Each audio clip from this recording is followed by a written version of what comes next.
So, hey guys, Lucky Red and Nettle Blue, we're here. We're gonna start this new series without a title yet, and we're gonna just start discussing things that's been on our mind, usually because we discuss things all the time, and it only made sense to do it on stream for free content.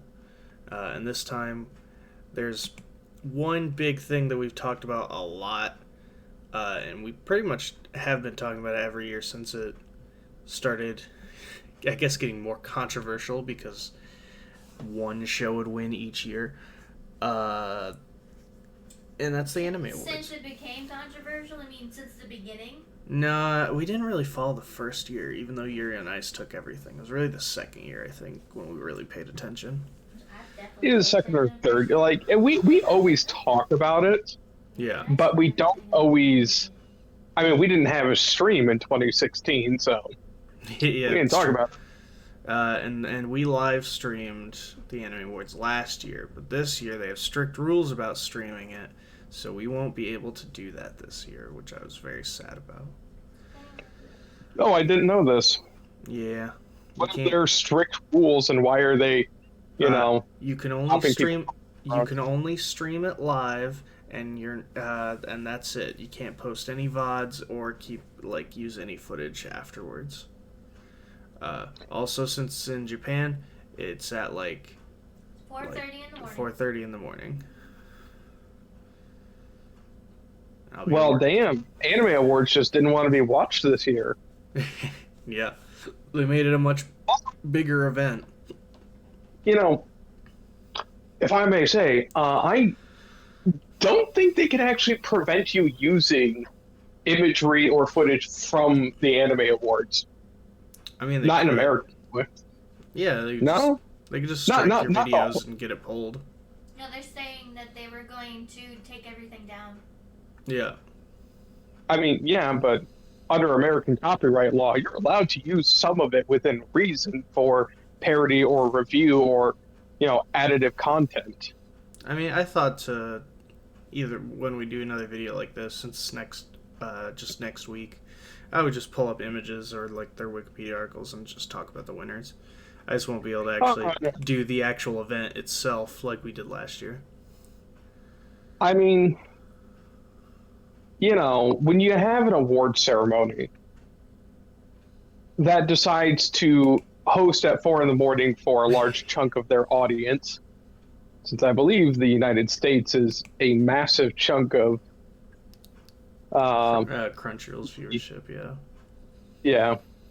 I don't know where Crunchyroll's biggest market is, though, but U.S. has I know to North America and South America are a very large chunk of it. Yeah. And time zones are not going to change drastically. I mean, time zones change east to west, so doesn't make sense for South America to really be on a different time. Highest, not highest rated show. Highest.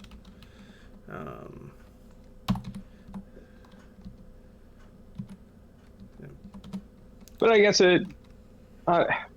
Zach, should it surprise us for a company that gets professional anime tubers to come in to talk about what they think are the best anime, and then they nominate all the ones that any person with access to Cartoon Network would have nominated anyway?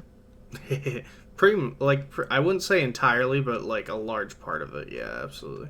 Okay. I know we got Licorice Recoil in a bunch of these categories, and that's like them being like, "Oh, this is going to be our." Okay. As of January, U.S. is number 1, followed by Brazil, and then Germany. I'm surprised about. I didn't think. U.S. I was like, yeah, that checks out. But then Brazil. I knew U.S. and I knew Brazil, or I didn't know Brazil specifically, but I knew there's a lot of countries in South America. Yeah. But yeah, the whole of North America, I know, in or the whole of the United States, that makes sense. Germany, I wouldn't have thought that it would have been that big, but but I guess it is. So wait, is it 4 in the morning Friday or 4 in the morning Saturday? I'm Saturday. trying to. Yeah, So, you'd think I'd know since I lived in Japan, like how time zones work, but my brain's frying on me. it's fair. I get that. I run into that working a third shift position. My days don't make much sense anymore. So Fair. let's get into these categories. Let's start from bottom left. Let's go with best fantasy series. Oh, I forgot Actually, you're looking at it on the computer. Like it's just sorry, one it's single best fire choice. line. Oh, for It's just you. Well, then let's start with best voice artist performance English. man. Yeah, let's get this out of the way because I guarantee we don't have much to say on the Japanese end, and maybe something to say on English. Yeah. I can't play the videos unfortunately, so we'll just have to go through them. But we can see all the nominees. Of course, Amanda Lee is actually someone I've followed online for a long time.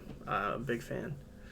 She got popular on YouTube back in the day for her covers of English covers of like anime openings and stuff like that. And then she became a VTuber, and then like in the middle of all that, she was also a voice actress. And she's been actually not a lot, but anytime she's in like usually in some big stuff. Like in this case, she's in My Dress Up Darling as the main girl. What's her name? Mirren? Marin, I think. Marin. Does it list her? Yeah, it does. Okay. Yeah, Marin Kitagawa from My Dress Up Darling.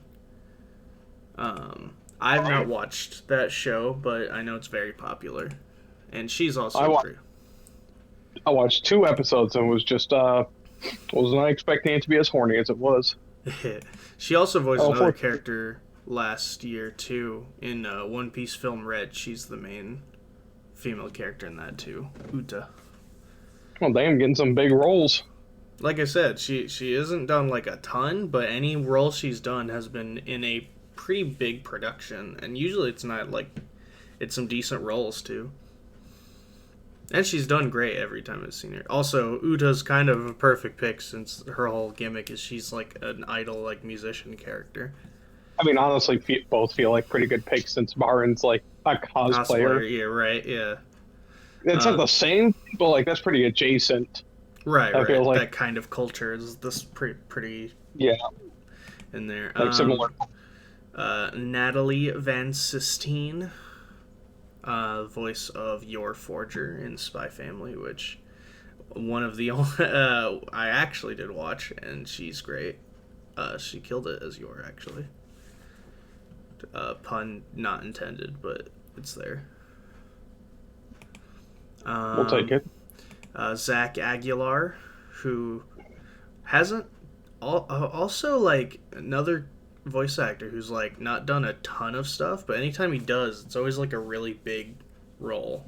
And this God. time it's David Martinez from Edge Runners. Oh yeah, that's right. Yep, he's I great. thought David was solid, Yeah. voice acting wise. Cherami Lee, I'm unfamiliar with, and I've not seen Kotaro Lives Alone, but apparently they played Kotaro Sato in Kotaro Lives Alone. Shermy Lee. I've heard done a lot of things. I would say I've heard the name. I just can't think of who that is. Of course, Sungwon Cho, aka Prosy D.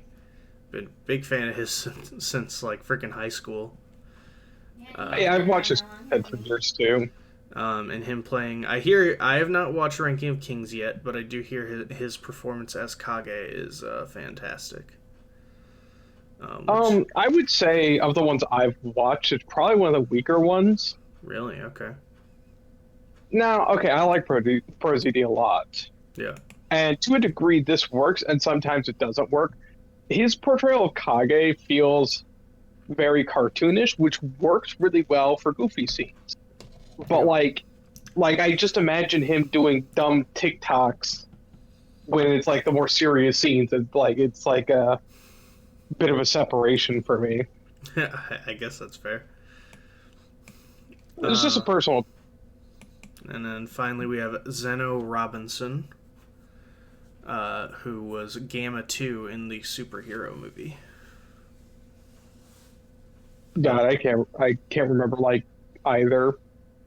Like I Jeremy can't Lee's kind Lucy. of, but like neither stuck out to me What's voice up? acting one. Jeremy Lee's Uh, Lucy. that's right. Jeremy Lee is Lucy Hartfilia. That's right. Then there was one Uh-oh. big thing in your show. Yeah, no, Zena Robinson's great. I mean, He's been in a bunch of stuff. Um, in fairness, Lucy's voice actress is doing a solid job. It's just not a solid show. She's also Asuna. oh right, she's also Asuna. I was Asuna like, in I was Sword Art. scrolling down her filmography. I was like, oh wait, she's also Asuna. Zeno Robinson, yeah, he's really good. Also, like Gamma 2 was one of my favorite parts of the superhero movie. I loved the whole movie, but like I really liked him in that film. Fair. Just seeing him pose in the background with holographic explosions just made me so happy. Fair. So then, of course, the big question: who deserves to win this award? But who will win the award? I mean, who will win is probably Natalie Van Sistine for Yor, I think. I mean, yeah. I mean, let's get this out of the way. Attack on Titan Yeah. and Spy Family, Yeah. and to a smaller degree, Demon Slayer, are going to likely disproportionately take awards, to a degree deserved and to a degree undeserved. Yeah. They are the most popular ones. Yeah. I'm not saying either doesn't deserve awards. I know for a fact there's a couple awards both of them deserve. Yeah. There's some they definitely deserve, but yeah. And granted, as the resident simp here for this show, if it wasn't them, it'd be Demon Slayer. And Demon Slayer, I'm pretty confident is going to win the awards it actually deserves. Yeah, probably. But I'm kind of glad crazy there's to stop it winning awards that it definitely does not deserve. Yeah. I love Demon Slayer. There are awards it is nominated for, it does not deserve. Oh, we'll get to some awards that shows Oh, should we'll not be get nominated for. But for now, if Spy Family. We've been talking about Spy Family. We're gonna talk about it a lot. In terms of my pick, honestly, I think I also voted for Yor. I'd probably just have to go with that one. If not, I'm pretty probably Zeno Robinson would be my second pick. Yeah, I feel bad contradicting myself. I'm pretty sure I voted for Pro ZD. Yeah, But even though you were like, it was okay. Well, here's the thing. Yeah. I voted for him before I actually watched the show because I, had him on YouTube, and he was the only one I recognized for anything. Sure. So yeah, I'm definitely not helping with the whole the popular thing wins. right. yeah, you know what happens. My set, like I'd probably want to give it to Amanda Lee. I just didn't watch that show, so I'd probably give it to David. Zach Aguilar, I think you said voiced him. Oh yeah, yep. Zach Aguilar's David for David Martinez. See, my only issue with that one is just like I do think he did a fantastic job. It was just one of those performances where like I didn't think it really stood out to me or anything like that. I mean, that's kind of my problem with the performances I recognize on this list. Yeah. Going and looking Zeno. But yeah, I mean that's. I don't know if it's Zeno or Zeno. It's probably Zeno. Robinson. I mean that's the thing. Please go. Here's the unfortunate thing with voice acting when it comes to awards. If you're Yeah, that's right. Zeno Robinson's Go in Pokemon. That's right. Oh, he's also Hawks. Here's the thing, in my opinion, with voice acting. If you're, like, on a scale of 1 to 10, if you land anywhere from a 5 to an 8, you're not going to be noticed.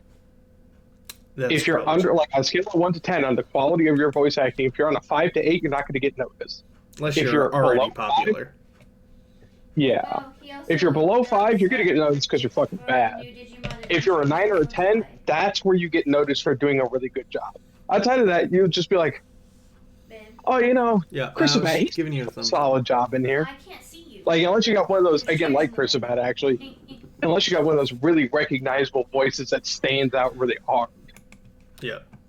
Like, and, there's a handful of voice actors who have that, but I don't really think anyone here does. Aside from Pro ZD, but again, I feel like in this case, it somewhat works against him. It could, yeah. Oh, As most Personal of us point opinion. out, Zeno Robinson's actually is also the voice of Hawks, who also won Best Dubbed English Voice Actor a few years ago. oh, he's also Hunter. Trying to put Hawks, trying to He's picture everybody. Hawks' voice. I He doesn't want don't Disney. watch a ton of My Hero Mm. dubbed, not because I'm a fucking goddamn nerd, but just because I'm impatient. Well, no more That's- nerd than anyone else watching anime. You're right. And talking about and judging the anime awards. I mean, yeah, but dude, yeah, you could level any number of complaints against me, but I ain't a fucking, I ain't an actual weeb. Cyborg and Young Justice. Right. I am or not at the very least, not a gatekeeper, trying to keep people out of watching their preferred method. At least in that regard, you do give people shit for liking certain things, though. Yeah, I try not to nowadays, though. I feel like it's, Yeah, it's you kind know, of pointless. I mean, like, here's like the what you thing. like. There are all these people who like judging people, who like, talking down to people Mhm. for what they like. And at the end of the day, I know that I'm better than everyone. And so I have to be better than them. Right. All right, let's go to the best Japanese performance then. Look, let's be honest. Let's skip that. All respect to Japanese voice actors. Neither of us is going to have a very good opinion. Yep, because I watch none of these in Japanese. What are the 6 shows? Remind me. It's the shows, not the actors. Yeah, just the show, so I can figure out if I've seen any of them. Spy Family. Was this? I always forget its name. Licorice Recoil. Oh, Licorice Recoil. Yeah. JoJo Part 6. Which you probably actually watched that one. Made in Abyss. Yeah, I did a bit of that subbed. I've seen actually a bit of it in both languages. Gotcha. I did not watch Made in Abyss. Demon Slayer and Attack on Titan. Who from Demon Slayer got nominated? Tanjiro. Natsuki Hane. Oh, damn. I mean, I like his Japanese voice a lot. Mm-hmm. If it was Tengen, he would have had my vote. Tengen is fantastic in Japanese. Tanjiro, solid. Jolene, pretty good also. How'd you know Jolene was the one who was nominated? Because I do remember that now that you bring it up, because JoJo got nominated for fuck all. Yeah. Well, it's because its hype is dead now. Thanks, Netflix. Yeah, thanks, Netflix. Who was it? Who was it from Spy Family? Anya. Anya. Atsumi Tanizaki. I mean, she does a good job of doing high-pitched cutesy. Adorable. She does that good, so yeah. Fair enough. So she'll win, and she's also who I voted for. Yeah. To be fair, her very rare English did make me actually laugh. You didn't watch it in Japanese, did you? I've seen clips, but no, I didn't watch the show as a whole in Japanese. That's fair. Wow. I was thinking I watched the Yeah, I'm gonna leave it there. Like, honestly, I think they all did a solid job, but I'm like, probably Jolene. Probably Jolene. In fact, I think Jolene's voted for. Fair enough. But not a strong opinion. Again, would have given it to Tengen if I'd pick anyone from Demon Slayer. Tengen Utsui? Is that his name? Uzui. Uzui. The ladies' man with multiple wives. I mean, yeah, but like, and they have an actually wholesome relationship, and it's great. Yeah, you're not gonna see a whole lot of more wholesome polygamy in anime that is not also degenerate. You're just not going to. It's not a. You're not going to see a whole lot. You're not going to see that. No, you'll see it. It's just it'll probably be degenerate. Yeah. In this case, no, they actually, from his part, and even there's like no degeneracy. Even the sexual tension between them is like extremely normal and like completely believable. Yeah, it's the worst all part of the video is just the outfits, and it's like, well, they are ninja. I mean, who were pretending They are to be ninjas. prostitutes. I mean, yeah, but they were mostly wearing their ninja gear. Yeah, they definitely Uh, hooked up with people while they were working there, but that's what ninjas did back then. Respect for the show also not highlighting that in a like creepy sexual way. Yeah, no, we just kind of move past that. The most we Like get it's a is major plot Zenitsu point. being all like, "Do you know where we are? Oh, whoa." I mean, yeah, like the That's show like his friend. acknowledges what it's going for, but it Yeah. doesn't overly sexualize it. Yeah. At any rate, let's move on from there. Best romance. Um, It's Kaguya. I don't it's give a Kaguya. fuck what else is here. It's Kaguya. Yeah, the answer is Kaguya. It deserves to win. It should win. I did not vote for it though because I had to give some love to the only show of these I actually watched, and I loved it, and I still love it. But it's not gonna win, not even close. But it was its only nomination, and I had to vote for it. It was Love After World Domination. I loved that show. I mean, it was cute. It didn't really hook me. It didn't feel like it was going to go anywhere beyond what the first episode shows. No, the And most we get is some fun, comedy of them trying to hide their relationship. That's all I you mean, get. yeah, that's what I mean. It just felt like it was going to be kind of a slapstick gag Yep. with no escalation. And I'm sorry, I'm someone I need escalation. Yeah. I mean, we get more people involved, but in terms of like, other than their relationship itself, you know what you're getting. You're gonna get more of them trying to hide their relationship, and that's what's gonna happen. Yeah, and if that's for you, that's for you. It was Yeah. not for me. But the answer is Kaguya. I haven't watched any of this season, but well, that's not true. I watched the dub and the sub of the rap, of the infamous rap, and that alone was enough to make me say, yeah, it was probably the best one. Yeah. However, I did hear Call of the Night is good. Comey, I hear is also very good. Dress Up Darling, I know is really popular. And Shikamori, I heard, has like one big glaring flaw in why it's actually not great. Didn't Spy Family also get nominated? No, nope. Oh no, it's I'm mistaking it for something else. Then Yeah. my mistake. Nope. Not nominated for Best Romance. Best Fantasy. Um, I got a bit of beef with this one, but that's more just. I mean, we'll get to it. so we got, of course, Demon Slayer, Maiden Abyss, Jobless Reincarnation, which is a bit of another degenerative show, but it is. I feel like that one actually works as a narrative point, though. I don't know for sure. I haven't watched it. This is what I've heard. I believe it does, though he does get really horny towards little girls, so you know. I mean, as I understand it, you're not supposed to think the main character's a good person, but that's fair. Yeah. Overlord, Ranking of Kings, and the case study of Vanitas. So my bone to pick here. Yeah. One of these things is not like the other. One of these things is historical fiction. Demon Slayer, why the fuck are you here? Well, it's fantasy. No, it's not. It's historical fiction. No, It's it in is. Taisho, Europe, Japan. It's the 1910s. It's definitely fantasy. There was not demons there. I can assure you that there was not actually. That's why demons. it's historical fiction. Yeah. Like that's everything else fantasy. here is actual fiction, or is actual fantasy. No, it's all fiction.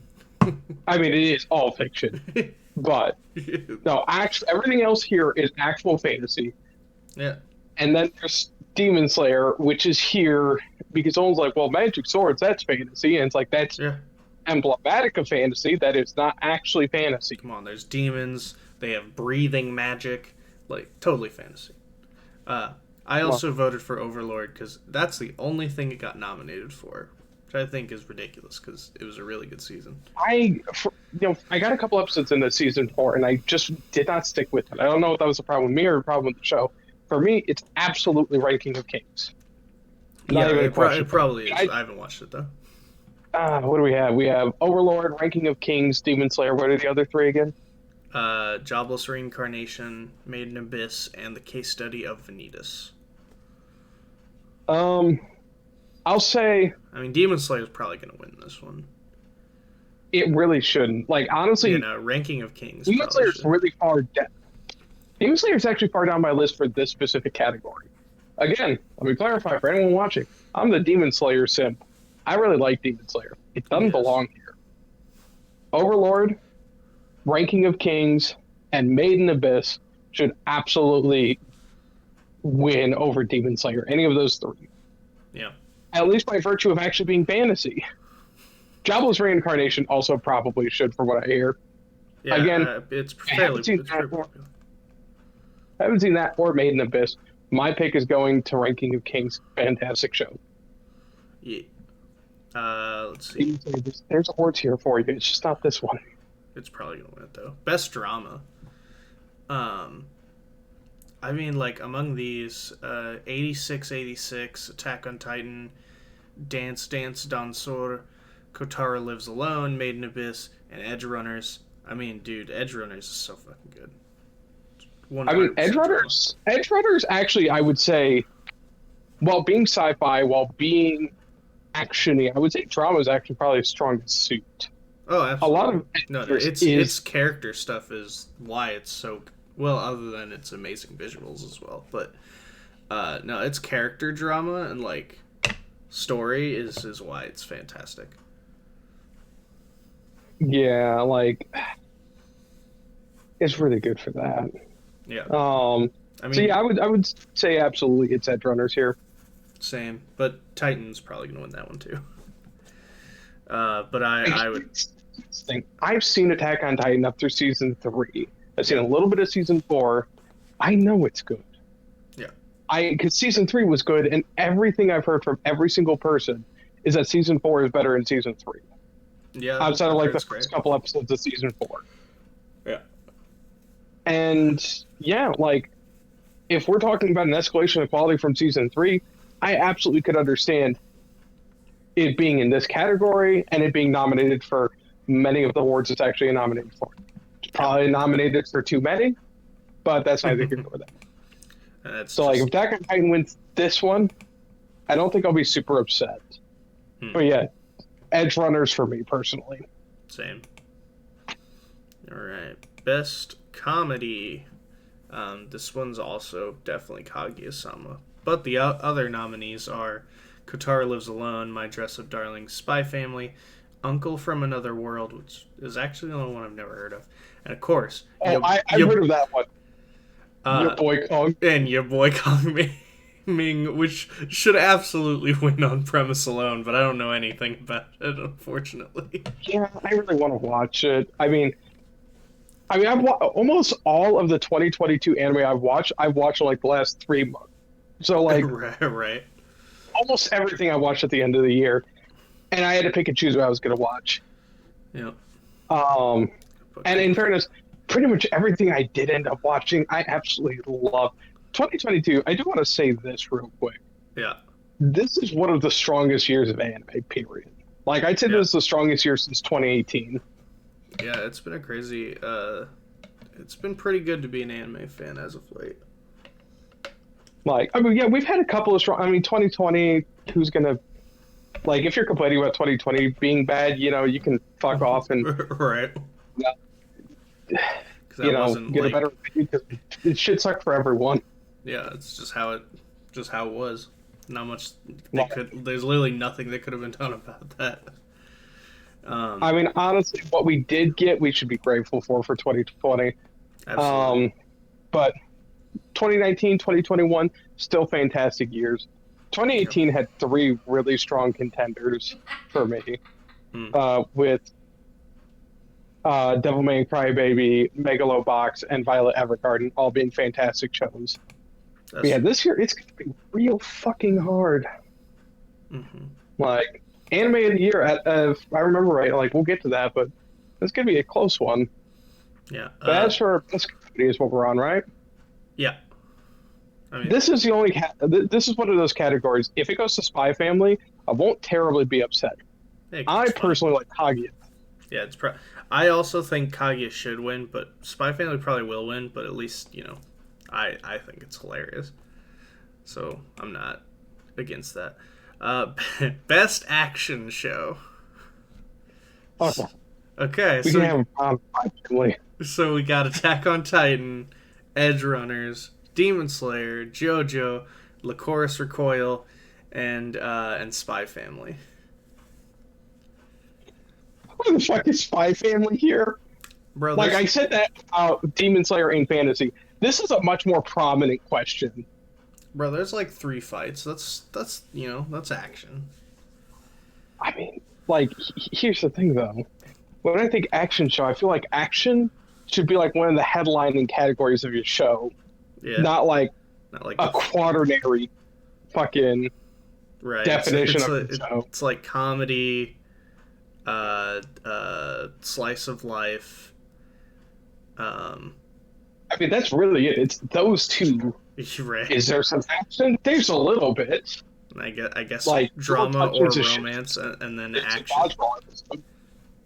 That's Dodgeball is always fun. pretty fucking great episode. Like there is like the action-y scene where there's a whole like When they take down a cow. no, I was gonna say the where God, what's his fucking name? The main guy His character. name's Lloyd. Lloyd. Couldn't I kept wanting to say Lear. Lloyd. Damn, he has an edgy ass name. His creepy fucking name. Lear. Lloyd. So Lloyd's doing his whole like he gets the whole spy organization to do this the spy show for Anya. That is fairly actiony. God, that's such But again, fucking that's all great. for the wholesome. Yeah, That's no. what- It's all. I mean, that's what carries a large part of the show. Is the family stuff is actually fantastic, and over the top in a great way. And it absolutely should not fucking be in this category. No, it absolutely shouldn't be. So what else do we have? We have Attack on Titan, we have Demon Slayer, we have Edge Cyberpunk. Runners, yeah, JoJo and Lycoris Recoil. I apologize, guys. I did not watch Licorice Recoil. I am not one of the 5 guys who wanted to brag to people that they had seen Licorice Recoil and it was fucking amazing. I'm not one of those 5 people in the world. I didn't watch it. I'm sorry. I've seen like 2 clips of it. It seems fine. It looked very generic to me, so I wasn't interested. I don't know. Probably Demon Slayer. Cute girls doing dumb shit is not my thing. I feel like that's for a very specific type of person, which is a lot of people in the anime community. It's not me. I want my fucking 15-year-old children going up against life and death and getting brutally maimed and punching people in the face for friendship. That's what I want. I do love that. You shit. know, that's my shit. Man, I've seen a lot of that shit, and man, despite the fact that it should be old, it ain't got old. Yep. Not for me. I still fucking love my hero. I just want him to. I just want my attacks to be yelled at the top of your lungs when you punch a guy in the face. Look, gotta be honest. Attack on Titan. I'm sure you're fantastic. CG looks a little janky. Not saying that takes away from the impact of your show. But if I got to axe people out of this category, that's going to action. Janky CG is always rough. That's true. But God so Attack on Titan. So Licorice Recoil, Attack on Titan, Spy Family, they're out. What do we got left? We got Cyberpunk, we got JoJo. Demon Slayer, and we got JoJo. Mm-hmm. JoJo's fucking. That's a stiff show. It's stiff because it's got fantastic art, but that's a stiff show. I mean, that's. So I'm gonna toss that too. Really, it's Cyberpunk or it's Demon Slayer. Bro, Pick your poison. It's fucking Demon Slayer, man. Yeah, it's Demon Slayer. If you're looking at action, like, good God, is these I action scenes absolutely so love fucking me good? some Guy Next Trigger action, man. I absolutely love me that shit. Yeah. But there ain't a whole lot of action more hype than the 10th episode of season 2 or of the Entertainment District arc. Tanjiro with the fucking hole in his mouth. Fucking I would get just going insane is the good shit. everything about Uzui versus Gyutaro. Yeah. Everything about that fight is fantastic. It doesn't matter what section of the fight you're talking about. Anytime those two are fighting on screen together, they decided to put a fucking movie's worth of budget into it. And then Zenitsu's Yeah, see, it is so comical in the anime. God. Like in the manga, it's very much framed as like he just hit her fast as fuck, hard as fuck. But in the anime, just carrying her over rooftop. Man, we really got to give some credit to Inosuke here. Yeah. He got stabbed in the chest and then jumping backwards, caught up to Zenitsu, carrying this bitch across the city. Yeah. Jumping backwards with a hole through his chest. Like, Godlike speed. Pathetic. yeah, fucking Inosuke. Oh, godlike speed, I'll do it backwards. I've got godlike speed. Like times 100. No, 1,000. God bless. It's, yeah, I'm so sorry, Bryce. I don't love your work. I'm sure you're a fantastic guy. he seems to really love doing it too. Love doing. Yeah, and like that's the thing. Like I've seen clips of him playing the game, like when that was coming out, and Yeah. he just looked like he was having fun doing his thing. And God bless the man. I wish I liked his work. I just really don't. I fucking love his work. And his Inosuke, I don't think is great, but I love it so much. Like, in fairness to him with Inosuke, Inosuke is one of those characters that when you try to translate that cartoonishness to English, it rarely works out well. And then there's Zenitsu, who somehow managed to completely match the craziness of the Japanese and not make it feel really awkward and cringy. That's true. All right. Yeah, it's demons. But Cyberpunk, I feel like, is a really close second. Yeah. Must protect at all costs character. I fucking hate this category. Why is this category here? Someone was like, dude, we have not jerked off Spy Family enough in here. It's only been nominated for like 12 categories. We need a 13th. That's also not a gross exaggeration. I think it was nominated for like 12 categories. Probably. It's very close to that. I mean, this category was basically just made for Anya. Yeah. Yep. I mean, like, all these characters they chose, I mean, I don't know anything about Kotaro Sato, but are all popular at least. I know you got Boji and Kage. Yeah, we also got, Anya. We got Anya, Marin, and Komi. I mean, and who's the sixth one? Oh, Kotaro Sato. From that, Who the fuck is that? From the main dude, from the main kid from Kotaro Lives Alone. I don't know anything about it. Oh, I know nothing about it. It actually got nominated for a lot. Now I'm looking at it. Look, I'm gonna be honest. If you vote for Comey, respect, you're a simp. I mean, respect your food, own it, but like, At least that shows seems a little more wholesome. I don't know much about it. I don't know though. Like, it's like the show is wholesome, but like sometimes it's really not framed as wholesome. Like, really, just looking at like the manga covers, I've seen them in Barnes and Nobles. I actually have the first volume. Man, if Comey's ass is in frame, and it's in frame, you can be assured that ass has been perfectly sculpted on there. Gotcha. Like, it's not just like her backside is there, like she's facing away from the for lack of a better word, camera. No, like, dude, you can see every curvature of that ass. So yeah, if you vote for Comey, you're a simp. I mean, it's probably got to be Anya, just for sheer fact of like, though she is an actual 5-year-old. Yeah, she's like, actually younger than that, but yeah.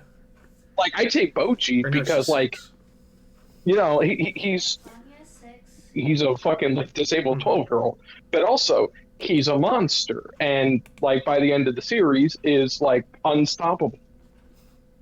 So. Yeah. I don't think it's Boji. And Kage something similar. Not to the same extreme. But like, no, by the end of the first core of Spy Family, Anya still is 5 with no superpowers beyond just the telepathy. Yep. And that we have not seen that be weaponized yet. Hey. Except for Kage. But people simp really hard for Marin. I mean, people do simp hard for Marin. but like I think part of the reason I don't like Comey didn't really Anya's the best. bond with me as a show, like it didn't really work for me, is because I feel like so much of it is like wish fulfillment. You want to find that hot girl who has no friends, who can't talk to anybody, and you want to be there and help her. You want to white knight that shit. You want to jump in and you want to just be like, "Oh, I'm here for you, What? babe." I don't know anybody who would do something like that. It's not true. I know. I mean, let's be honest. I Like, know. fucking, if I was 15, I would have done that shit. I'm not proud, but like, I absolutely would have. Yeah, probably Like, same. but that's the thing. I'm aware that I would have, and so it makes me uncomfortable to think about it. But yeah, this is the Anya category. Look, This is the Anya category. Like, everyone else is just here to fill a space. They couldn't even find a sixth person. They're like, throw another ranking of kings. Like the Shadow guy is cool. People like ProZD. Throw him in there. yeah. Best supporting character. Okay, these two categories upset me viscerally for one reason. Because there's two. All the women in Spy Family are the supporting characters. Yeah, The Anya and man, Yor. Which is odd. like, if you 'cause had, I mean, technically the story is starts off with just Lloyd, but like Anya's Lloyd like is the driving force, but yeah, the whole show revolves around Anya. Like, once Anya's in the picture, everything about the show revolves around Anya. Even when it's about Lloyd or Yor, it's about Anya. yup. Then we also got Ai Hayasaka, who is great. Aya Hayasaka is fantastic. She is who I voted for. She's also voiced by Amelie, by the way. If you didn't know that. Good on her. Kage. He got nominated. Him alone got nominated for like a lot of stuff. Holy shit! I didn't even notice that. To be fair, Kage is fantastic, and although I nitpicked ProZD, he still did a fantastic job voicing. God, Rebecca's gonna get so many votes. Yeah. That being said, God, people are so some people fucking will, horny and for Rebecca. I let my language slip. Some people will be pity sexuals and vote for her, but she Rebecca does was like the friendly, extremely violent, bitchy, horny chick in Cyberpunk that everybody simmed hard for. Which, to be fair, she is very fun. Oh yeah, she weirdly stands out despite not having a ton of screen time. Yeah, Like, she got she it. doesn't do a ton Weirdly either, but she's just a really. She's basically just one of those characters where you're like, it's impossible not to like her at least, because she's just a very fun character. And then we got Tengen Uzui, who's also very great. Yeah, I actually say this is actually one of the harder fucking categories. Yeah, no, these honestly, even with Anya and Yor both being nominated, I think all these characters. I mean, I don't know Kage really, but everyone Here's else. the thing. I fucking stand if this goes for Kage and Anya, and they're both getting thrown out immediately. If you're nominated for one of a like specific type of category, you get. I'll vote for you in one of them. I will not vote for you twice. Like, fair enough. So I give Kage. I think Kage works better as a supporting character than a protect at all costs. Yeah. Anya, no, protect. She already got that. And again, she's not a supporting character. She is one of the main characters. I mean, even in the posters, she's front and center. Like, with the other... I get Lloyd's introduction, but the show's about Anya. It's all about Anya. Get the fuck out of here. Yep. That's why I voted for Yor. I think. Just like... I don't remember my votes. Just like fucking ranking the kings in the last category, stop nominating two characters from the same show for the category. You pick the best one of the two. Like, but yeah, no. Rebecca, Uzui, Hayasaka. I actually say Yor is one of the weaker ones here, just because Yor gets really overshadowed. Even by Lloyd, I feel like Yor gets overshadowed. Like, she does feel like the tertiary person there. Yeah. She kind of weirdly she feels a little left out because like Lloyd is the driving force of the narrative, but Anya is all the conflict of the narrative. Yor is just there. Like she's a solid character, but she doesn't have the driving force either of the other two characters has. Mm-hmm. But yeah, I voted for I. Tengen is easily like my second pick. In fact, hearing like you reminding me that he's in this category, I was like, maybe I should have voted for him. He's pretty fun. And I feel like Rebecca will probably take this one, honestly. Or Yor. It'll probably be Rebecca or Yor. That's fair. It really should be Hayasaka, though. Yeah, Hayasaka's great. What's interesting is, for a little bit of context, without any spoiler, Hayasaka has a relationship with Chika, with Shirogane, and with Kaguya. And all three are very different relationships. Yeah. Like, they're completely different. And I think that's really interesting. Like, she has a completely platonic relationship with Shirogane that is really awkward at times, largely because Kaguya is sometimes the worst. She has a very, very complicated relationship with Kaguya, and she has a dumb bromance with Chika that's very fun. Hell yeah. Like, not super strong, but it's there and it's fun. And I respect that she gets a lot from all three of those relationships. That's why she's my vote here. All right. Well, then let's look at best main character. So we got Boji, Chisato Nishikigi. That's the That licorice recoil. Yeah. David Martinez, Aaron Yeager, Lloyd Forger, and Marin Kitagawa. So, actually, you know what? I actually just thought about this. Marin is the one nominated here, and Lloyd is. But it's kind of the same thing where Marin is the Anya. The show's all about her, but it's not from her perspective. Yeah. So, of course, she's here because she's the main character. Look, I'd be a lot happier with Spy Family if it had been Lloyd gets nominated for main character, Yor for supporting character, and Anya purely for Must Protect. 3 different nominations for 3 different categories, and it's the most appropriate for all 3. Fair. But throwing Anya in supporting character really upsets me. Yeah. Maybe they just couldn't think of another good supporting character to conclude. But I mean, Lloyd's kind of going to get thrown out here. Lloyd is a solid character. He's really nothing crazy. Yeah, he's fun. He's funny. But no, he's not like. He's a good straight man, and he's got good character progression. But again, he's nothing crazy. No.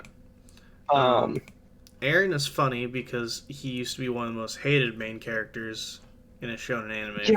And now everybody loves him.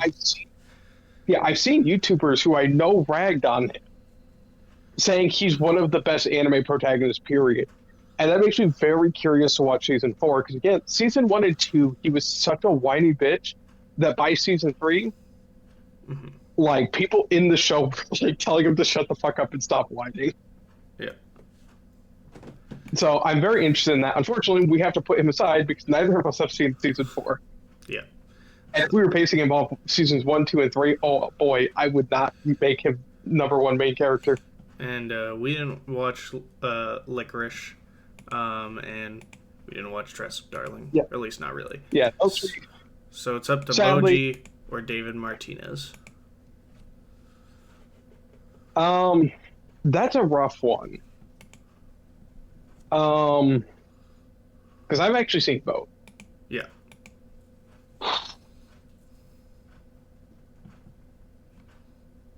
David is a frustratingly tragic character, and Boji is an insanely uplifting character.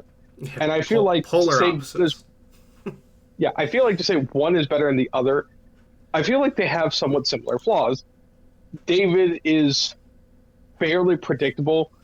Boji is largely predictable. I mean, David's flaws, he's very impulsive and doesn't know how to take his own path. That's very much to his benefit, in my opinion. This is always my frustration with, like, when we're talking about like female characters in shows, especially anime. they either get they're damsels in distress, uh, either and hypersexualized. They can Yeah. be either of these things and Yeah, hypersexualized. these aren't mutually exclusive. Yeah, they're either like, oh, they can't do anything for themselves, and they're just standing there like waiting for the main character to save them. Damsel in distress, typical shit. Or they are infallible gods, and like That even when does they're happen. being the worst, people love them for it. That's why And some of I the dislike that strongest too. are the ones who have tons of issues. Fucking Jujutsu Kaisen has some of the best female characters in shonen anime because they get treated like the male characters. The female characters get their shit horribly rocked on multiple occasions. Um, but they also get their like last stand moments or their underdog moments. Like I like having all of these. Yeah. Um, you I don't know how I got over here from what I was talking about though. Oh yeah, so like being flawed. That was going to be my thing. Uh, my problem with like these characters, my problem kind of with Captain Marvel in the Captain Marvel movie. Yeah. She just doesn't really have a lot of flaws that the movie is interested in talking about. So when a character is flawed, as much as David is, especially, I feel like that is in their favor. The show does not treat David's flaws as good. In fact, they are absolutely his undoing at every step of the way. Yeah. Um, that being said, Boji also has his fair share of flaws, and I might give it to him, if only because, like, man, when Boji's in hard times, you don't ever feel like he necessarily deserves it, and you feel really bad that he's there. Oh, But, sure. like, God damn, he's trying. Whereas Um, David is an actual criminal.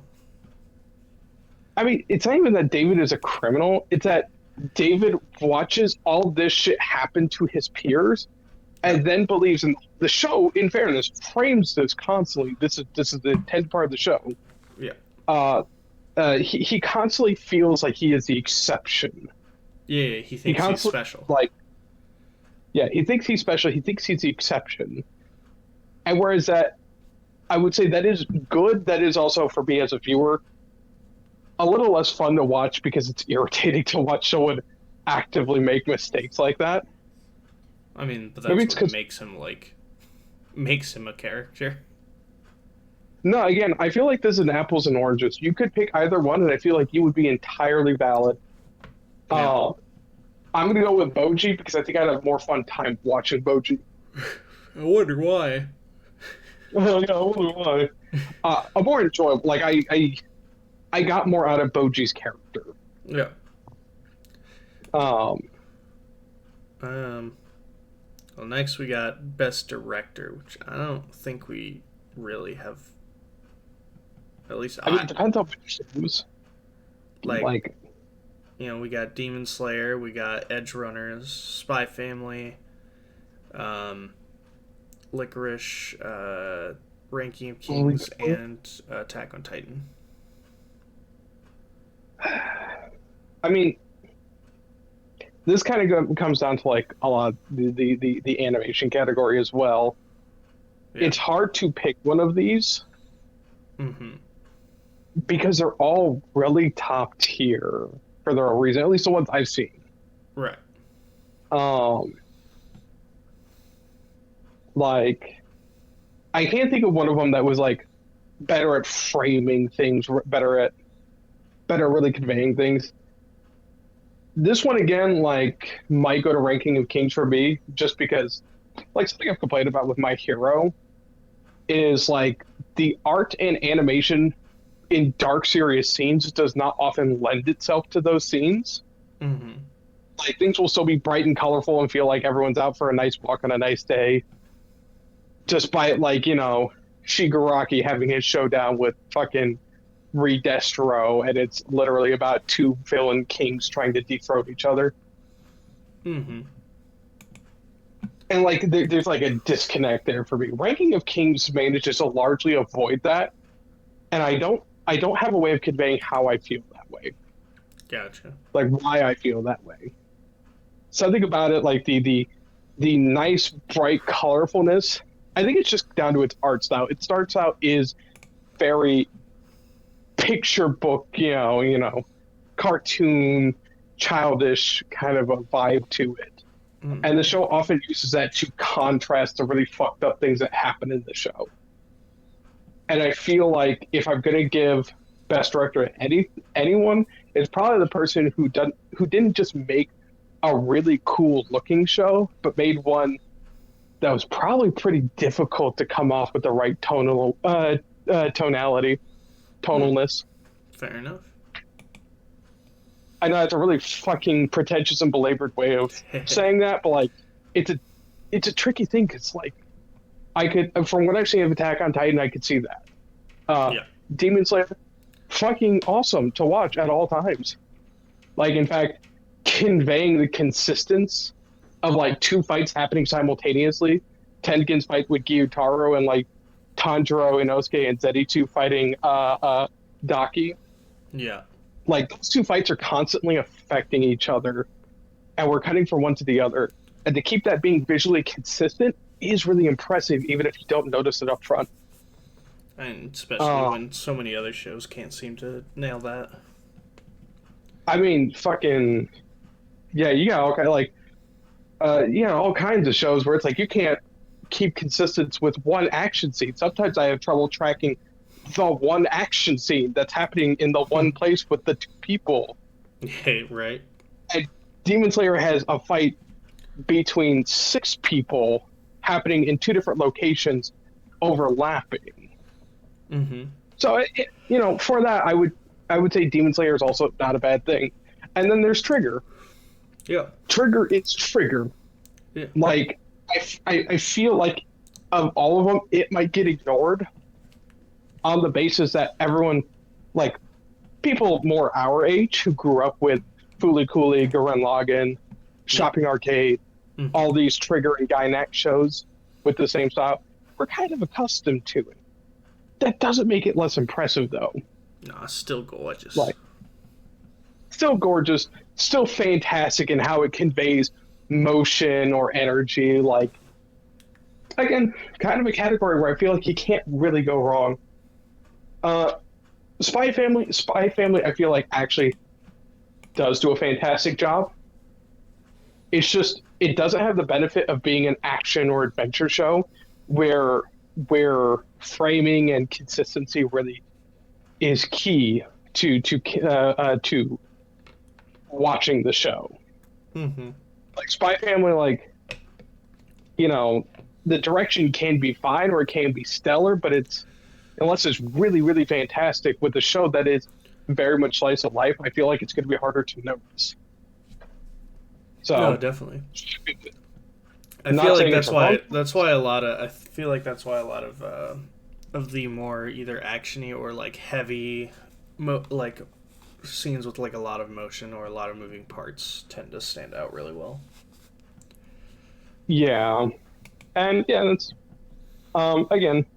I don't necessarily think Spy Family is a bad choice, but for me and what I've seen, it's probably one of my lower choices. Yeah. But yeah, I feel like, again, you could pick Demon Slayer, Ranking of Kings, or Cyberpunk, and I feel like any one of these is a right decision. Yeah. In my book, anyway, by my opinion.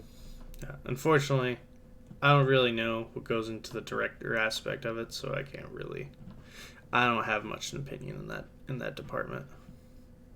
I mean, it really has to do with like framing, like literally, like is everything just like a cut from one person's face to another person's face, and they're just standing there stagnantly, or are they doing small things? Are they, using odd camera angles to like, oh, you got a worm's eye view. The camera's on the ground looking up at a character, and this kind of presents them as a more imposing character, that sort of a thing. Okay. Like it's all those small ways to convey important information, like suspense or dread, or awkwardness or happiness. Like,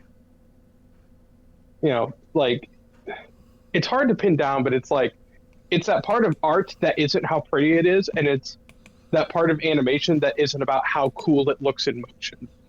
Like those small things that overlap in art and animation all the time. All right then. So, sorry. Well, let's check out the next category, though. Yeah. Best anime song. Now, I know why they went with this, because we do have opening and endings too. It is so... It basically feels like So New Genesis could be nominated for something, because it's not an opening or ending, it's only from the Red film movie. But it was like a crazy production for the... for it. I hate this category, but not that it exists, but the fact that much like the character categories, it doesn't discriminate against openings and endings being in the category. Yeah. So it's not celebrating insert songs or OSTs. It's mostly just jerking off the same openings that just got jerked off in the other categories. Mm-hmm. But now I guess it's about the song and not the animation. But also people are going to judge it by the song or the animation based on preference anyway. Yeah. And I have absolutely voted for New Genesis. One, because it's the only one that's not an opening or ending. And two, because, god damn, is it a beautiful song. Yeah, I'm just going to leave this one and talk about openings and endings in openings and endings. Yeah, because the rest are just openings and endings.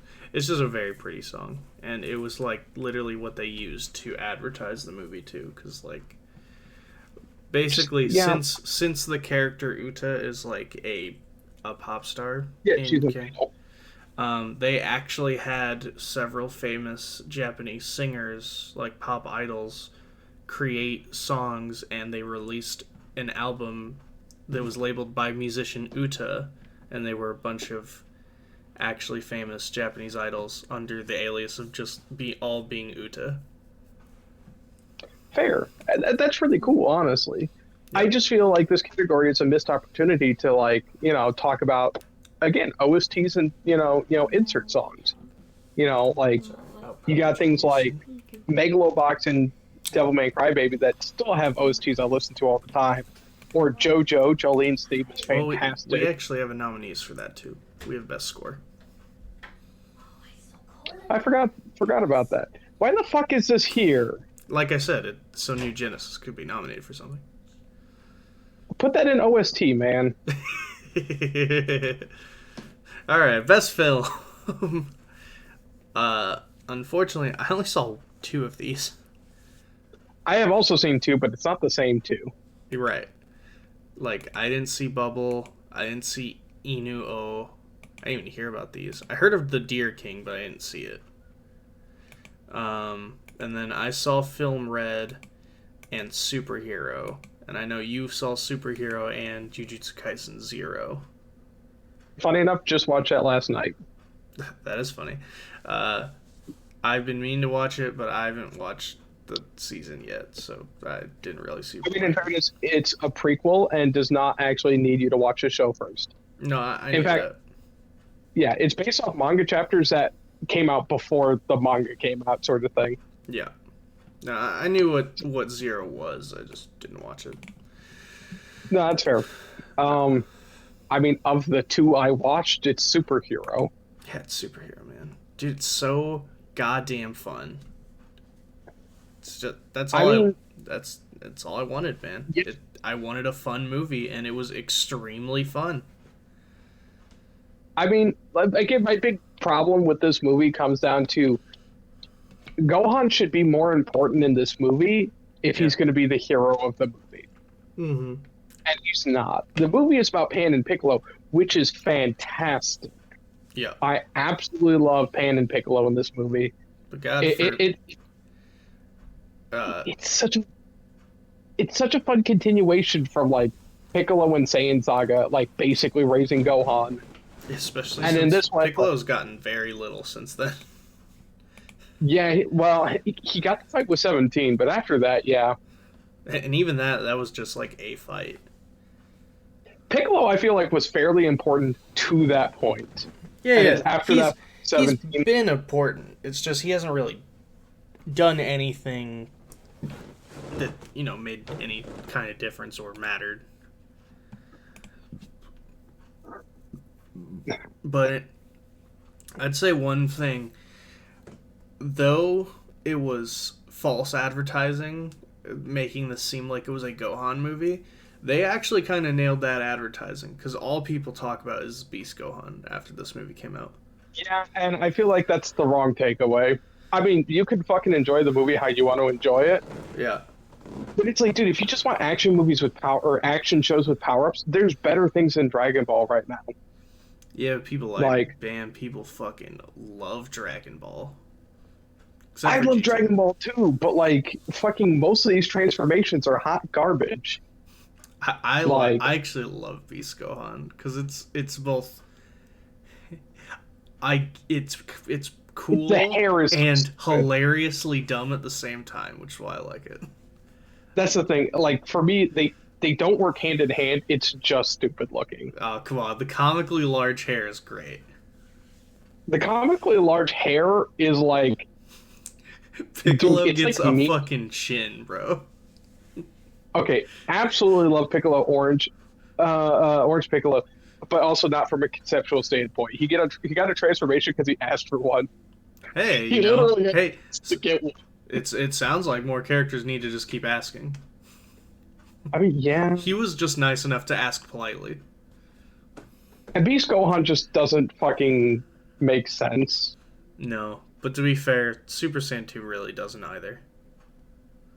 Super Saiyan 2 at least has build up and makes sense in a certain form, like to a certain degree. Beast Yeah, Gohan is literally just Super Saiyan 2 again, but now it's different and we don't know why. because he's really angry. I mean, I feel like he's less We angry. we also need to sell toys and video games and stuff. I mean, I'm all for that. Just give me a little bit more of a compelling character arc to get to said transformation. Come on, man. Super Saiyan Bardock. It's like the same thing. I mean, yeah, but that's my problem. Like starting with Super Saiyan, I feel like Super Saiyan Bardock is the start of this I mean, downhill trend. let's be real. It was Heroes, but from like the I mean, early but two thousands. like Bardock is kind of emblematic of heroes. Oh, absolutely. Super Saiyan Oh, Bardock did Heroes was. come out first, or did the Bardock special come out first? Oh, Heroes came out in like '04. Really? You know, Heroes the game came out like forever ago. I thought it was much more recent than that. But yeah, The like anime, the terrible anime is very recent, but no, the actual old like the game that started it, the um actual arcade game, it came out like a long time ago. I'm gonna give it Dragon Ball. Every Dragon Ball series outside the original has one good transformation. DBZ has Super Saiyan. Yeah, Dragon Ball GT Super Saiyan 4. yeah. Dragon Ball Super has Ultra Instinct. I'll If we give if Z if you count it. Fusion's also pretty cool. Fusion's cool, I kind of is a separate thing. Also, Fusion is also not cool because Fusion is a fucking red herring 99% of the time. It's like, oh, we found a Oh way yeah, to no, solve the problem, it's useless, but it's cool. except for the one time where it's not. And oh boy, is Broly still the best Dragon Ball movie? Yeah, I think Like, Superhero's my favorite now, though. But I do agree. it's apples and oranges once again, but I'll give it to Yeah, Broly because Broly has a much more satisfying conclusion that works on a character and action level. this is Super No, see, this is Super. I think. Yeah, Superhero is fantastic. Give me some Piccolo time. Making, like, man, good first impression of Pan actually doing stuff. Also, finally seeing Goten and Trunks as teenagers. Because, Okay, yeah, oh boy, yes. they were 15 in Dragon Ball Super, I think, and they looked younger than they did when they were 7. Yeah, Trunks at least was slightly taller. Goten looked like Goten he got looked. younger. Yeah, Goten looked like he actively de-aged. Yeah. So And the he was first like, oh, Trunks thing. the so it wasn't called Heroes until 2010, but it started with Data Card Ass. Yes, it's the Card Das Dragon Ball Z in 2005. But yeah, no, Though it didn't, I don't think it got wacky until Heroes. So it basically was like I guess Super Saiyan Bardock would predate the wackiness of Heroes. I gotta say, I'm sorry to all the people who watched the real movies that came out because Yeah, we but didn't we'll, watch them. yeah, we didn't watch them. We're not even weeb trash. We're just shonen trash, which is like the We are epitome showing of trash, and we've never tried to deny that. no. Like, I love One Piece and Dragon Ball and My Hero. also, I gotta be a fucking like it feels like most anime movies, like just in general, have always been like these shows of like whimsy and heartfelt emotion, and like we're gonna enjoy these beautiful sunsets and shit like this. Very much like Your Name, like introspective, Mm-hmm. like dude, you gotta be in a fucking mood to watch a lot of these. Yeah, that's true. I love A Silent Voice. I love Princess Mononoke. Fucking Summer Wars. Probably Summer Wars is actually probably the closest thing to a popcorn movie among these. And Yeah. like I gotta be in a mood to watch any single one of these because they're a lot heavier than the fucking popcorn shonen shit I digest on a regular basis. Yep. Like, oh man, I gotta deal with this kid who's suicidal and it like is filled with regret and is dealing with being bullied, and it's like, god damn, you know, I gotta prep myself for this. It's fucking hard. Why? Why doesn't he just scream and punch someone? Yeah, why It's has he not transformed yet? yeah, it solves all your problems. Just have an epiphany that solves your life's problems and transform into something. Yeah, Like, it or find out, literally solves every situation. or if you're like Food Wars, just make some really good food and just fucking orgasm everywhere. No, no, you make other people do I that. feel like that's probably gonna work too. Yeah, yeah, no, these all work the same way. Anyway, I don't, let's move to the we'd have to next ask fucking. HR because I don't fucking I don't. We'd have to ask Tasha on that one. It's, I don't know. Hey, he loves Food Wars. he does. He He likes it does. for the plot. He likes for the plot. He's told me himself. Well, his oh, okay. The only thing he You want? explained to me was he actually likes the cooking. I was like, all No, right. I just like poking fun because it's one of those. Oh, what is it? God, is that show trashy? No, I watched the Harem show for the plot. Yeah, for the plot. And it's rich backstory. Yeah, Best score. rich. Spy Family. Cyberpunk. Cyberpunk actually is a fucking great score. Ya boy Kong Ming. I really want to hear that score. Made in Abyss, Attack on Titan, and Demon Slayer. Apparently, Kong Ming had a fucking rat bat.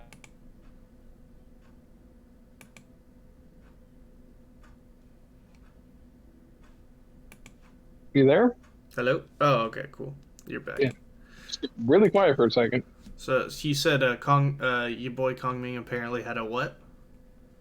Oh, I did cut out. It had a rap battle episode the same week as Oh, Kaguya. yes, Apparently. Kaguya did. Yeah, I heard. That was the show that did that. Yeah, I heard the two shows had a rap battle episode the same week, and it was Kaguya and something else. Well, I believe it was Kong Ming, and I think it's Kong Ming who has the rap battle. That's pretty good. It's not the girl. For God, me, I don't know. I'd probably have to give it to Akira Yamaoka for Edge Runners because I think that had a really freaking great score. Tricky because Demon Slayer score is fantastic as well. The like Demon Slayer just cybercore. has a deep as fuck score.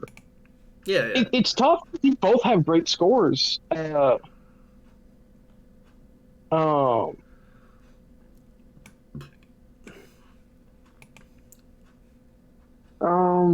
I mean, I've heard some of Titan's stuff, and it's pretty much what you'd expect. It sounds really good. The Attack big, on Titan. overbearing, like I don't know what its soundtrack is anymore. If we were talking about 2013, which wow, it's 10 years old now.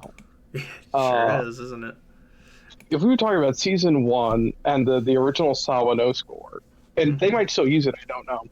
And it But does the say original Sawano Kota score, Yamamoto and Hiroyuki Sawano, so at least he's still I on mean, it. um, but if we were talking about the original score, I would say it would be anything here, without a question. Attack on Titan's score from season one is easily like top tier. Um, Maybe not something you listen to all the time because it's all very, you know, you know, orchestral, choir, chanting, that sort of thing. Yeah. Not something I normally listen to on my way to work. I mean, from what I've But heard, it goddamn, seems that yeah, that's pretty much still the vibe at the very least. um, but yeah, like it's whether or not I kept it. It's quality. But again, haven't seen season four, and since there's shows here that I have seen, I'm gonna look towards them. And I'd say, yeah, I'm probably gonna side with you and say Edge Runners, but I'd say, shout out to Demon Slayer for having a really high score. Yeah, yeah. All right. Best ending. And they do We'll specify just call it sequence. comedy and go home. Yeah, it's comedy. It's fucking perfect ending. What are the other categories though? Like, what are the other nominees? We've got Akuma no Ko from Attack on Titan. Koi no Yukue for My Dress Up Darling. Oh man. Kosha Beri Biori from Komi Can't Communicate. I probably butchered the hell of that. My Heart Has Surrendered from Kaguya-sama. And Yo Weirdly enough, Fukushino Uta from Call of the Night. weirdly enough, that's not the special ending. Yeah. I thought it was going to be a special ending that got nominated, but no, it's a regular ending. Remember, the special ending got nominated a few years back.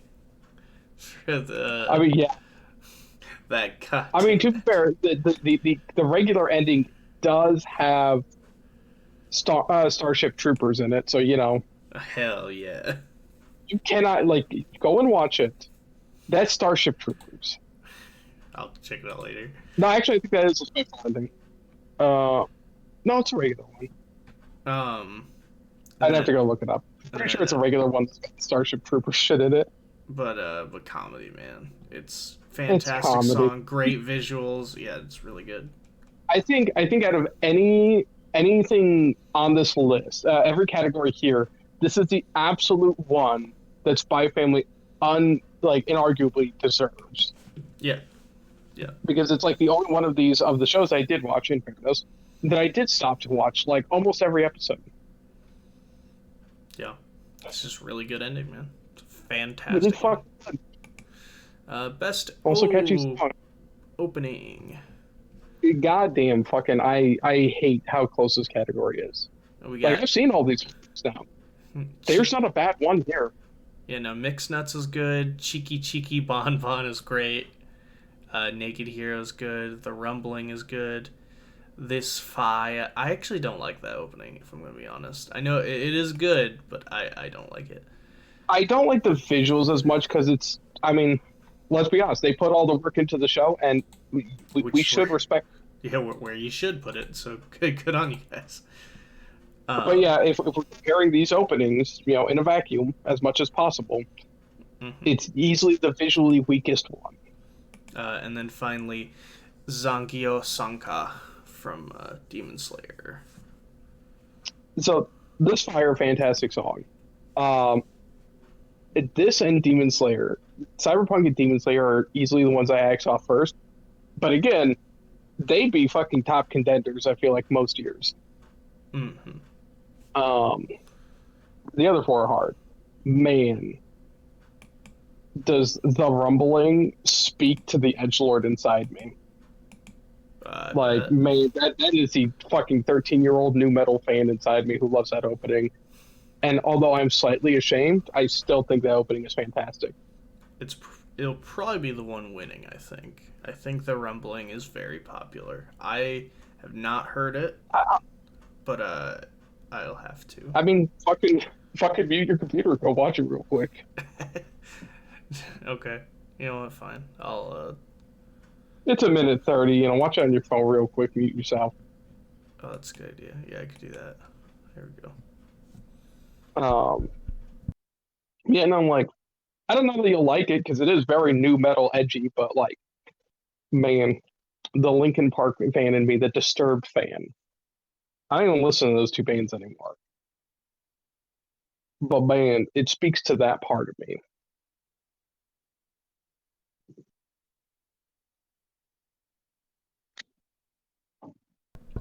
See, but I do still listen to Linkin Park and love new metal. Fair.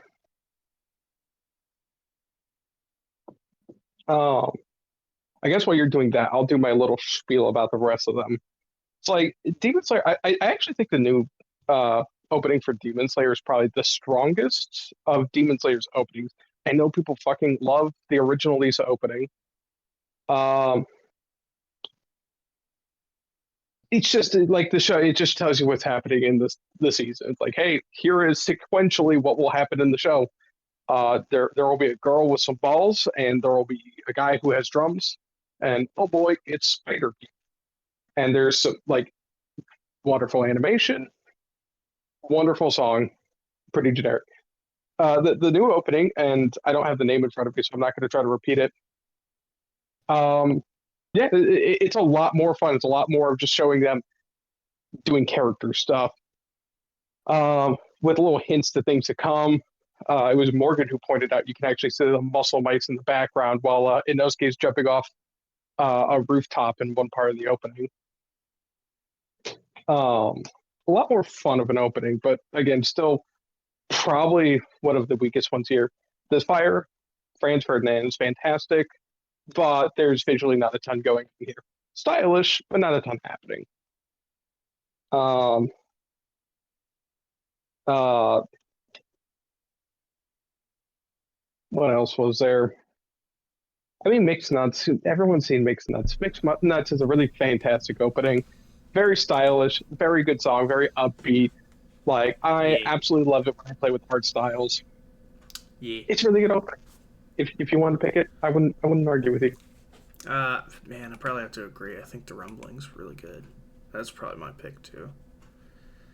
It's not my pick actually, but fuck, is it good? I only actually just watched it recently. That's why I brought it up. Like, I'm still pretty hyped on it. Is it Cheeky Cheeky Bon Bon? It's not Cheeky Cheeky Bon Bon. It's Naked Hero. Okay. I absolutely love Naked Hero, and I think it's a wonderfully strong contrast to the first opening. First opening, boy. Um, Boy. every time I see the name boy, I have Kratos in my ear. Boy. Played Ragnarok yet? Yeah, I need to. I know. I've been kind of tight on cash. Fucking, I gotta be grateful I get paid high hourly because fuck, I've been working like 5 hours a day. Mm. And that's been going on for a while. But as I understand it, most trucking companies are kind of in a similarly rough spot, so I don't really see a point in trying to jump ship. I gotcha. But no, Naked Heroes, a fantastic contrast because the first opening is very much, oh, we're on a fun adventure with this little boy and his little blob companion who's also pro ZD, and we're going to go have a grand old time. And the second opening is we're going to hit you with all of the emotional weight that the show has. Like, and it is fantastic to me. And the more you watch the show, it's very much one of those openings where the more you watch, the more in the opening you understand, but you don't really understand it out of context. And for the most part, it really takes until the last episode for you to understand everything in that opening. And I really, really like that. But yeah, again, if you picked Mixed Nuts, if you picked The Rumbling, if you picked Chicky Chicky Bon Bon, I would not argue with you. Like, all of them are great. Actually, I think Chicky Chicky Bon Bon's going to win because no one watched Kong Me, but everyone's seen the opening and loves it. But yeah. Honestly, I feel like Naked Hero is probably not going to win because the people who have watched Ranking of Kings, they absolutely love Naked Hero from what I've seen. Mm-hmm. But not a lot of people watch Ranking of Kings, unfortunately. Yeah. And a lot of people, you got your Attack on Titan fanboys, and you got the fucking stands for Spy Family, the 10,000 people ushering it in as a new god of anime. Top tier. Get that Brotherhood shit out of here. Get the fuck get the fuck out of the way. Bebop your old fuck off. Like those people, they're gonna vote for Spy Family in every category it's in. Best action is gonna be Spy Family. Like it's definitely a possibility. I feel like it's a concerningly high one. But thankfully, the Attack on Titan fanboys will probably steal that one away. That's or the probably Demon true. Slayer Or fanboys. Demon Slayer. Demon Slayer is also very vocally popular. Again, I don't remember if it was on stream yet, but I stand. Demon Slayer would be the most concerningly overhyped show for this year, if not for the fact that Attack on Titan and Spy Family also came out. Right. But yeah, I'm going with Naked Hero. You can't go wrong this year for openings. All of them are good. All of them are at least like I say, even This Fire is like a 7 out of 10 based on song alone. Everything else is like an 8 or a 9 out of 10 or a 10 out of 10. Best continuing series. So, of course, Attack on Titan, Demon Slayer, JoJo, Kaguya, Made in Abyss, and One Piece. Which is actually, for the first time in its many years, has been on a tear. I mean, to be fair, it has been nominated for things in the past, but not a lot. Yeah. If I remember correctly. I could be remembering incorrectly. I think it's gotten small things like Best Villain or something like that. It gets like one nominee every so often. I can't even say a year. Out of what I watched, it's in apples and oranges because for me, it's really between Demon Slayer and Kaguya. Yeah. And that's just personal preference. Well, Yeah. Kaguya might just be like the best rom-com in my opinion, just across the board. I've read the manga. The manga's actually done. I've read through to the ending. I know what happens. And like my biggest complaint is sometimes it gets very melodrama-y later on, and those are fairly short-lived parts.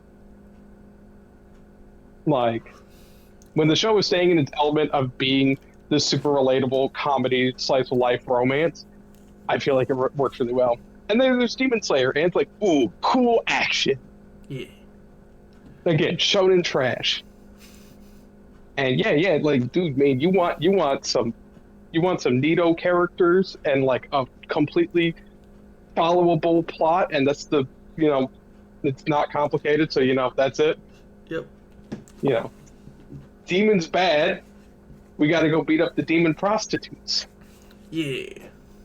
Last year, they got nominated for Best Animation, which everyone was like, wow, bitch, really? You're nominating the movie for Best Animation against a bunch of TV shows? Because whether or not it was the anime version of the movie, it was still the movie animation. This year, fucking Demon Slayer said, hold my beer. Yeah.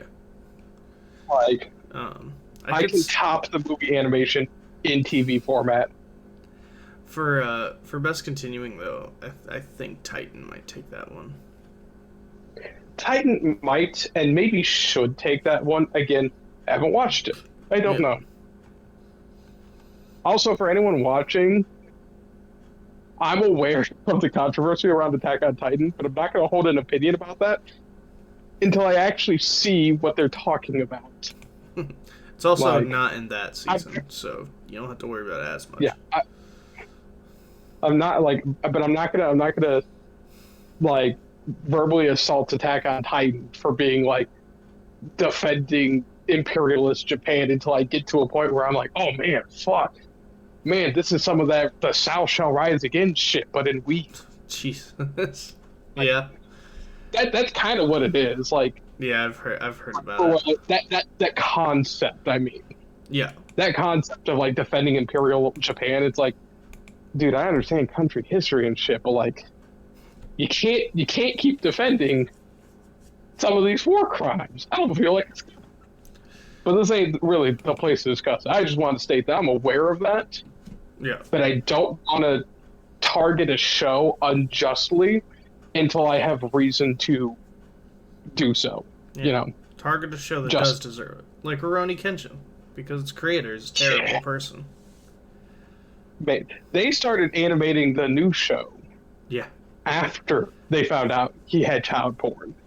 a lot of child. So, like, yeah, a lot of child porn. And he, a multimillionaire, if googling his net worth was accurate, he was a multimillionaire, and they charged him like $200,000 as a fine Yep. for owning child pornography. I think it was somewhere in the ballpark of 200 plus hours of child pornography. Yeah, so man, all these people are fucking worried about Hogwarts Legacy, and that's a discussion. However, I don't see anyone talking about Rurouni Kenshin, and not that it's a great trade-off, but I think I'd rather pay a turf than someone who pays for child pornography. Yeah. I'm not saying the turf is a great one. I'm not. No. But child pornography is hard to beat.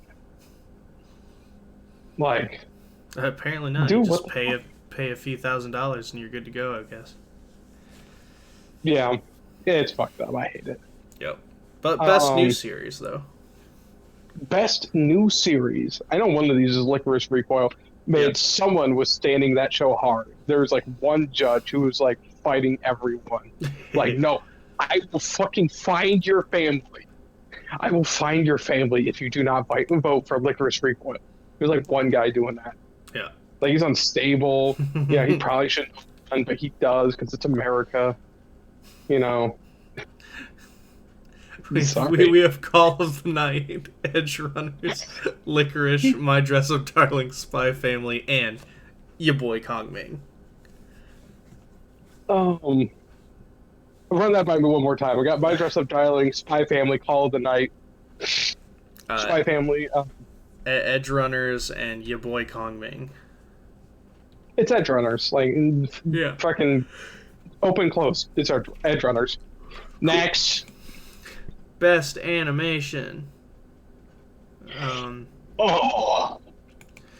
I have not seen Akebi's sailor uniform. Yeah, I don't even know what that is. I'm not that weak. Attack on Titan looks good. Pretty much. Again, like, if we're nitpicking things, some of that janky CG is going to work against it. Again, perfectly functional for the show. Edge Runners is goddamn gorgeous. Like, Edge Runners is fantastic. Like, it's not just pretty, it's like thematically just from Everything an about animation Edge Runners works. Yeah. It works. For the medium, for the story they're trying to tell, Edge Runners works. Yeah. Demon Slayer, of course, like, good God, that action animation is insane. Yeah, like, it was every episode. Like, at first, it's like, man, yeah, they ain't really doing much for it in some of this action.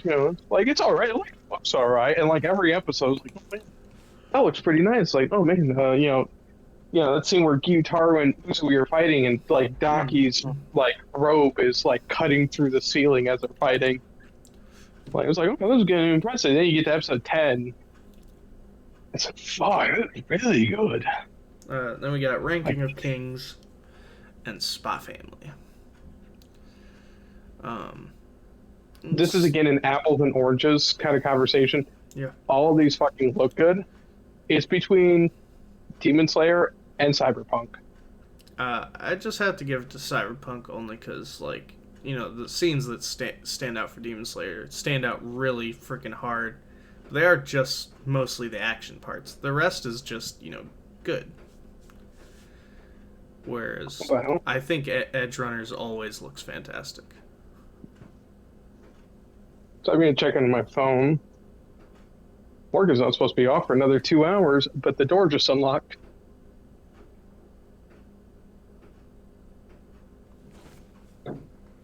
Why, hello. I apologize, everyone on stream. I was not expecting her for another hour and a half at least. Fair. Well then.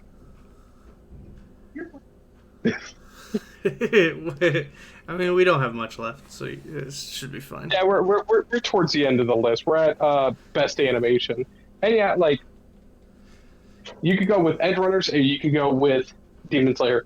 Both are good choices. Yeah. Cheese or pepperoni? Okay. Best Sorry. character design. I mean, that's Edge Runner. Yes. I mean, that's the only one that really should be considered because, like, the animation studio, while they have a say in spicing things up, they didn't really come up with a design for most of these shows. Yeah. The Edge Runners is an anime original. Yep. Just based on an old book. And very loosely. Yeah, I was about to say, to my knowledge, it's not actually really based off the book so much as it's kind of there. Yeah. I don't know. Yeah, no. What are our category? What are our nominees? We've got Demon Slayer. We've got Ranking of Kings. I mean, it says the character designer. But, you know. Spy Family. My Dress Up Darling. And JoJo. And then Edge Runners. I mean, again, like, I'm going to go with Edge Runners, if anything, purely just because, although the studio absolutely has a say in making the character designs look like shit or look good, the actual designs are done by other people. Whereas Edge Runners, to my knowledge, that is the animation team came up with those character designs. Yep. Also, I'd probably pick it anyway just because of all the fun, wacky designs in it. That is true. Dude has golden hands. Yeah. All right, what's next, my friend? All right. Best original anime. I have not seen any of these things.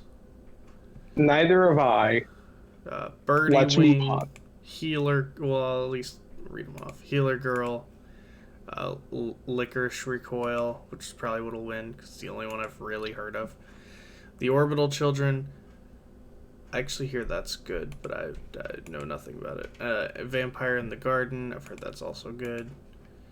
Yurei Deco. I've never heard of, but Licorice Recoil is at least like had some form of popularity, so it'll probably be that one. Yeah. All right, final one. Anime of the year. The only it's it's basically the things that were nominated for a lot of other stuff. Attack on Titan. Yeah. Cyberpunk Edge Runners. Demon Slayer. Licorice Recoil. Ranking of Kings, Core 2, and Spy Family. And like some of the other categories, for me, like pretty much all of these are good shows that I've seen anyway. It's Ranking of Kings or it's Cyberpunk. It could be either one of those. I would be happy either way. Mm-hmm. But those are the best shows this year. Unless it's Attack on Titan, and I just don't know that it's like amazing because I haven't watched it. Yeah. It'll probably. So, I feel like Attack on Titan will probably win that one because it is very popular. But Spy Family or Spy Family could also win. It's an aggressively popular show. I remember like 5 episodes into the show, there were whole movements on Reddit to have it dethroned by Full Metal Alchemist on my anime. But for me, for me, it was easy for this one. It was Edge Runners for me. It's like it's just so. I watched it all in like the span of 2 days because I couldn't put it down, and it made me feel very sad. But man, it was so good, I couldn't stop watching it. If you got the time, I highly recommend fucking watch Ranking of Kings. Oh, I really want to. Like, I've been meaning to for a while. I'll probably watch that soon. God, I got so many shows to watch, and I just haven't been watching them. But no, honestly, pretty good shows. There's not really a wrong answer. I mean, I don't know if Licorice Recoil is good, but I do want to point out there is a wrong answer. Because is it Licorice Recoil? No. We've given a lot of thought here. We Yeah. put in a lot of thought. We put in a lot of effort talking about these different shows. And, like I was telling you before the show began, Yeah. opinions are entirely subjective, which is why every thought we have is a fact. And Right. it's a Yeah. fact. What we say is right. Yep. It's true. And that's where I'm going to leave it off. I don't know about you, but Yep. I have company now. No, it's good. I figured we'd only have time to do I mean, this honestly, we've been running this for also 2 hours solid, so exactly. I thought this would take a little while. Yep. Sorry, we got more stuff. If we'll keep it up with the weekly, and we'll be able to have more and more ideas too.